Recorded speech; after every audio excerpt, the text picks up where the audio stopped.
Hello my dear friends, I am Professor Vayam Khan and this is part 3 of our unit number 3 heat treatment of steels of subject materials and metallurgy. In today's video we are going to continue with the heat treatment process, and today we will be studying the normalizing process and what is the difference between annealing and normalizing process. In previous video we have studied various types of annealing process like full annealing, isothermal annealing, cyclic annealing, your process annealing, diffusion annealing, and etc. Okay, so today we'll cover normalizing part, and before proceeding to that I'll request you to subscribe to my channel, like this video and share this video. Let us begin. So normalizing, the word comes from normal, okay, and the sole purpose of this process is similar to that of annealing process. In annealing process the main purpose was to soften the material, to make steels more softer, more ductile, more malleable, okay, and that same purpose is also for normalizing. But here the difference is that in normalizing process we use a faster cooling rate as compared with the annealing process. In annealing process we use furnace cooling, or we cool the specimen in the furnace, and here the specimen is cooled in the air, so that the cooling rate is little bit faster. Okay, this is the first difference. Second difference is the heating temperature. The heating temperature range for hypereutectoid steel is ACM, that is temperature where cementite formation starts, and above this temperature cementite is present. So this ACM plus 50 degrees Celsius is the temperature range for hypereutectoid steel, whereas for the annealing process it is A1 plus 50 degree Celsius. Okay, so let us start with the normalizing process. So the process consists of three main stages. First stage is heating, second stage is cooling, and second stage is holding, and third stage is cooling in the air. Okay, now generally the specimens are heated above the austenitic temperature, that is 727 degrees Celsius. So we heat it above 727 degrees Celsius, and above 727 degrees Celsius it is heated up to 727 plus 30 to 50 degrees Celsius. Okay, now for a hypoeutectoid steel,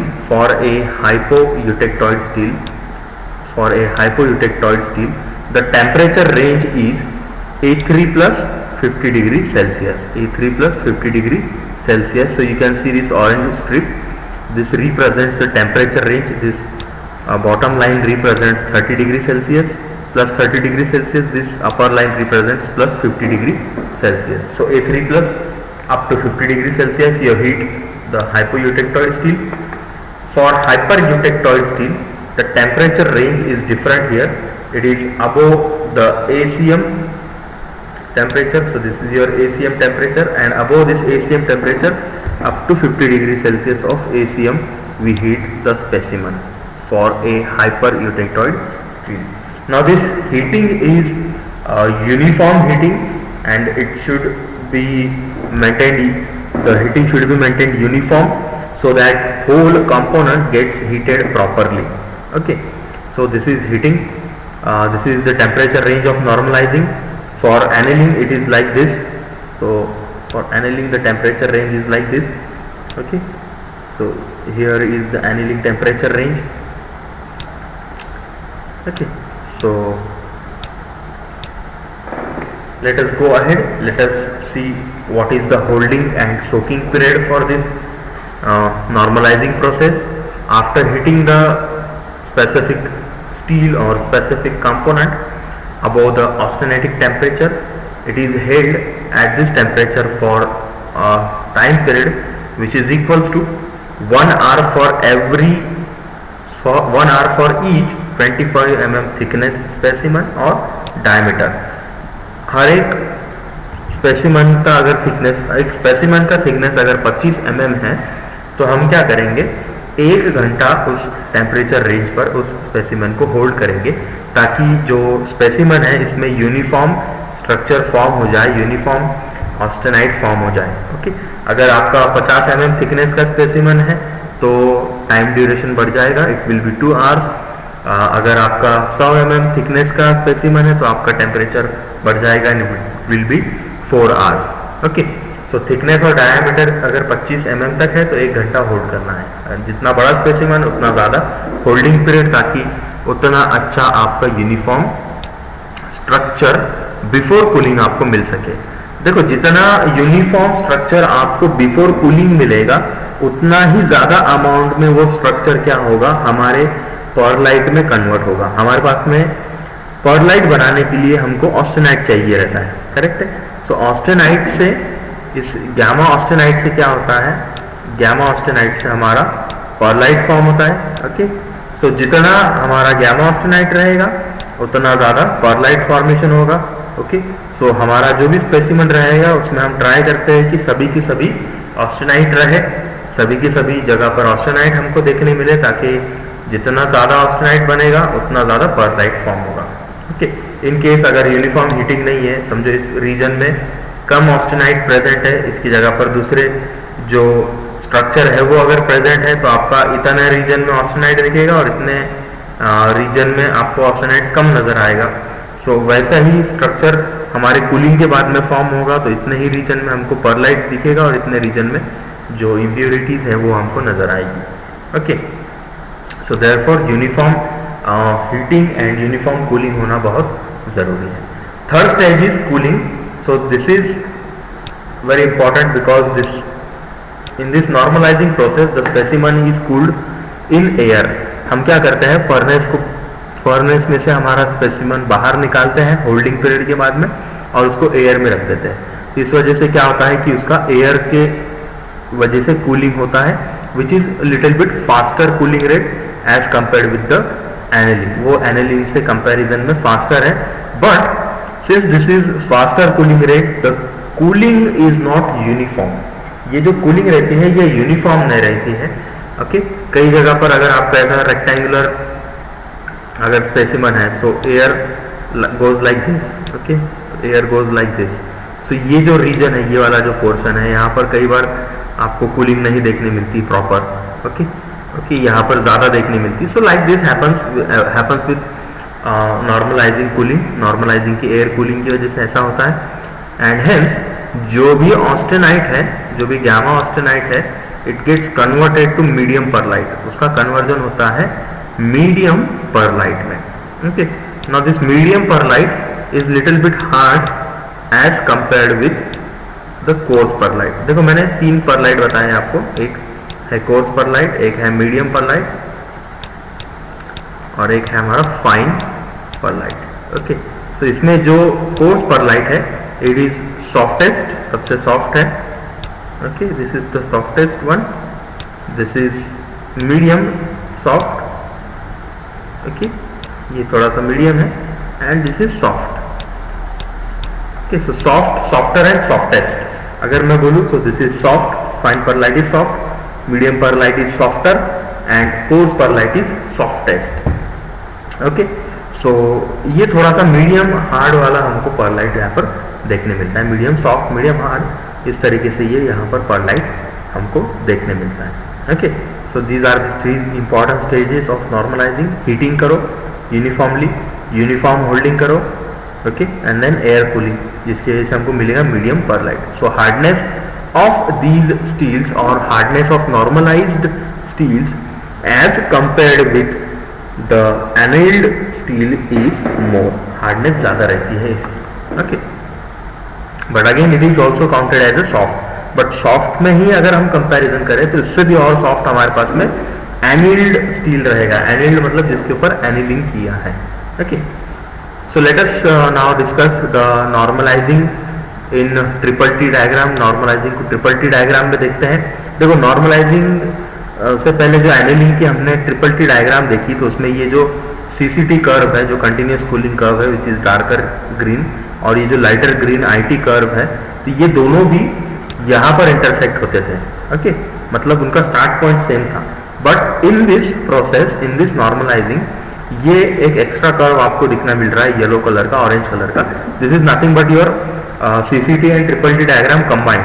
सो ये हमारा triple T, ये CCT। Okay, so ये हम दोनों भी जो curves हैं, IT curve और CCT कर्व, ये दोनों भी इस्तेमाल कर रहे हैं।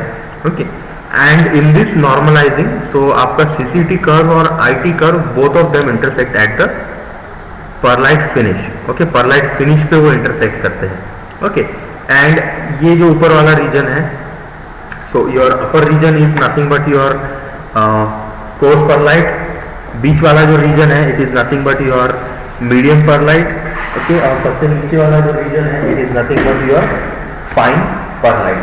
तो अलग अलग रीजन में हमारे जो CCT कर्व और ट्रिपल T कर्व के जो अलग अलग पोर्शंस हैं, इन पोर्शंस में हमको क्या है कि अलग अलग परलाइट देखने मिलता है। In upper region you find it coarse, in medium region you find it medium perlite, and at the bottom you find it like this is the region where you find coarse perlite, this is the region where you find medium perlite, and this is the region where you find fine perlite. Okay, this is the region where you find upper benite, and this is the region where you find lower benite. And these are the portions where you find martensite and martensite finish. So you can see that both of these curves intersect here. That means the transformation is completed.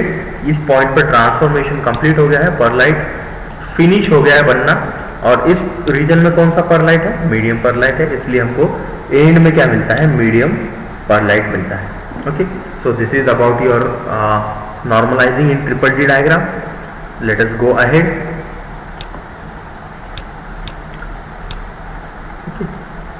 So what is the changes in their microstructure? Microstructure में क्या change आता है? See, this is austenite which is above 727 degrees Celsius. ये 727 के ऊपर का austenite है।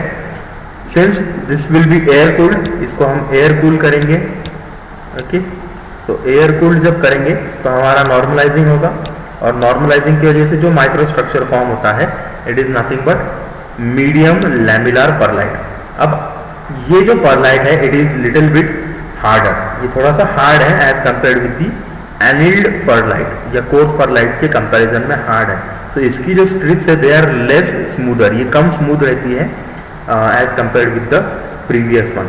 सो you see this strips, these are medium lamellar pearlite. Okay, so this white portion is nothing but your ferrite, this black portion is nothing but cementite. Okay, now let us compare the microstructure of annealed steel and microstructure of normalized steel. So this is annealed steel जिसके ऊपर annealing किया है, जिसके ऊपर annealing process हो चुकी है, slow cooling हो चुका है, और ये normalized है जिसके ऊपर normalizing प्रोसेस हो चुकी है, जिसके अंदर जो भी हमारा परलाइट है वो फेराइट और सीमेंटाइट का ही मिक्सचर है दोनों भी जगह पर। तो अगर आप देखोगे तो एनिल्ड में ये जो स्ट्रिप्स है these are more smoother, because ये जो सीमेंटाइट की स्ट्रिप्स है ये थोड़ी सॉफ्ट हो जाती है एज इन एनिलिंग प्रोसेस। जो फेराइट है वो ज़्यादा अमाउंट में आपको दिख रहा है, here the amount of ferrite is a little bit lesser and cementite is more, and they are less smoother as compared with the annealed steel. So coarse lamellar pearlite कुछ इस तरीके से दिखता है, और मीडियम लैमिलर परलाइट कुछ इस तरीके से। दोनों भी सेम नज़र आ रहे हैं, बट ये जो स्ट्रिप्स है ये थोड़ी ज़्यादा स्मूथ है, ये कम स्मूथ है। These are in large number, these are in less number. Okay, so this is the basic difference between the microstructure of a annealed steel and a normalized steel. Okay, so let us go ahead. Let us see what is the purpose of doing the normalizing process. The main purpose is to increase the machinability. Machinability बढ़ाना, specifically for medium to low carbon steel. Okay, उनकी machinability बढ़ाना। Then again to relieve the internal stresses remove करने के लिए। Okay, then to modify and refine cast dendritic structures, जो castings है उसमें अगर डेंड्राइट्स है, अगर इस तरीके से मैं इंगॉट बताऊँ और इसमें अगर मैं डेंड्राइट्स देखता हूँ, so these dendrites they need to be removed. सो इनको रिमूव करने के लिए हम क्या करते हैं, नॉर्मलाइजिंग प्रोसेस का इस्तेमाल करते हैं। Okay, then to modify the grain size, जो भी आपके ग्रेन्स रहेंगे, अगर इस तरीके से मैं क्रॉस सेक्शन रखूँ तो ये जो भी ग्रेन्स रहेंगे इसके अंदर, इन ग्रेन्स को क्या करना है, हमको यूनिफॉर्म करना है। ओके, इस तरीके से वो यूनिफॉर्म दिखने चाहिए मुझे एंड रिफाइंड दिखने चाहिए। ओके, स्मूथ होने चाहिए, इसलिए ये प्रोसेस करनी है। एंड बट ऑब्वियसली स्टील्स पे अगर, इन्हीं स्टील्स पे अगर आगे भी और कुछ हीट ट्रीटमेंट करना है तो वो हीट ट्रीटमेंट के लिए इन स्टील्स को सूटेबल बनाना, ये नॉर्मलाइजिंग प्रोसेस का काम है। सूटेबल बनाना मतलब कैसा कि देखो ये जो स्टील है, स्टील में क्या मिलने वाला है मुझे, एंड प्रोडक्ट जो भी रहेगा वो परलाइट रहेगा। ओके, अगर मुझे इस पर सब्सिक्वेंट हीट ट्रीटमेंट करना है, जैसे कि मुझे ये जो भी स्टील है इसके कोर में, मतलब सेंटर में, बॉडी में मुझे सॉफ्ट मटेरियल चाहिए, तो मैं क्या करूँगा, इसको सॉफ्टर रखूँगा और इसके आजू बाजू वाले पोर्शन में मुझे अगर हार्ड चाहिए तो मैं क्या करूँगा, इसके ऊपर केस हार्डनिंग या सरफेस हार्डनिंग करूँगा। ओके, सो केस या सरफेस हार्डनिंग करूँगा। अब केस और सरफेस हार्डनिंग के लिए अंदर का कोर जो है वो सॉफ्ट चाहिए और बाहर का जो सरफेस है वो हार्ड चाहिए। तो ऐसी हीट ट्रीटमेंट प्रोसेस करने के लिए मुझे कोर में ऑलरेडी परलाइट अगर अवेलेबल होगा तो मैं क्या कर सकता हूँ, इसको कम हीटिंग में, कम टाइम में मैं क्या कर सकता हूँ, सरफेस को हार्ड बना सकता हूँ। अगर यहाँ पर परलाइट नहीं होगा तो मुझे पहले तो उसको परलाइट में कन्वर्ट करना पड़ेगा एंड देन मुझे सरफेस हार्डनिंग करनी पड़ेगी। सो सब्सिक्वेंट हीट ट्रीटमेंट क्या हो जाएगी, मेरे लिए आसान हो जाएगी अगर वो पहले से ही नॉर्मलाइज्ड स्टील अगर है तो। Okay, so this is the meaning of making steel suitable for further heat treatment. Advantages क्या है as compare with the annealing process, it is faster because cooling is done in the air medium में cooling की जाती है। Again it requires less furnace time, furnace का time कम हो जाता है क्योंकि एनीलिंग में जो फर्नेस टाइम है वो ज़्यादा है, क्योंकि आप कूलिंग खुद एनीलिंग का कूलिंग जो है वो फर्नेस में ही करते हैं। उसके बजाय आप क्या करेंगे, नॉर्मलाइजिंग में क्या करेंगे कि जो फर्नेस है उसमें से आप स्पेसिमन निकाल दोगे बाहर और उसको क्या करोगे, कूल करना शुरू कर दोगे। ओके, एयर में वही टाइम पर आप क्या कर सकते हैं, दूसरा स्पेसिमन जो है वो फर्नेस में रख सकते हैं और उसका हीटिंग स्टार्ट कर सकते हैं। So you can do simultaneous heating in the furnace while the another component is being cooled. So this reduces the timing, so that's why it is a faster and less time consuming process as compared with the annealing process. Okay, applications, it is used to modify properties of cast metals. So cast metal है उनकी property बढ़ाने के लिए, property improve करने के लिए, to make uniform grains in forging, rolled and extruded parts, जो cold work products है जैसे फोल्ड हुए हैं, रोल्ड हुए हैं, एक्सट्रूडेड है, इनके ग्रेन्स को यूनिफॉर्म बनाने के लिए भी क्या करते हैं, नॉर्मलाइजिंग का यूज करते हैं। Then again to increase machinability of low to high carbon steel, low से हाई कार्बन स्टील के जो भी स्टील्स है इनकी मशीनेबिलिटी बढ़ाने के लिए। देखो जितना जो लो कार्बन स्टील है इट इज लेस मशीनेबल, वो कम मशीन होता है। ओके, सो इनकी हमको मशीनेबिलिटी बढ़ाना बहुत ज़रूरी है। So it can be improved by using your normalizing process. So this is application. So this was all about normalizing process. Let us now compare or let us now differentiate between annealing process and normalizing process. So this may be asked for 4 to 5 marks in examination. So annealing का पहले देखेंगे. So annealing gives less hardness. It is gives less hardness, less tensile strength and toughness भी कम रहती है annealed का। Normalising में ज़्यादा hardness मिलती है as compare with annealing, tensile strength भी ज़्यादा मिलती है और टफनेस भी ज़्यादा मिलती है। इसमें कूलिंग मीडियम जो है वो है फर्नेस के, क्योंकि हम कूलिंग फर्नेस में ही करते हैं by switching off the furnace. इसमें कूलिंग मीडियम जो है वो है एयर, क्योंकि हम फर्नेस के बाहर कूल करते हैं। इसमें जो एंड प्रोडक्ट हमको मिलता है, एंड माइक्रो स्ट्रक्चर मिलता है, it is coarse pearlite because austenite gets converted to coarse pearlite. और इसमें जो हमको एंड प्रोडक्ट मिलता है it is medium pearlite because austenite gets converted to medium pearlite. The grain size distribution in this annealing process is more uniform. Grain बहुत uniform रहते हैं, बहुत इक्वली डिस्ट्रीब्यूटेड रहते हैं, उनके साइजेस भी बहुत इक्वल नज़र आती हैं. Whereas the grain size distribution is not that much uniform in normalizing. Okay, इसमें थोड़ा सा कम यूनिफॉर्म हमको देखने मिलता है. The total time required is more here and the total time required here is less. So this was all about normalizing and annealing process. In next video we'll study about hardening process and various types of hardening, and till then please stay safe, stay at home and keep learning. Thank you.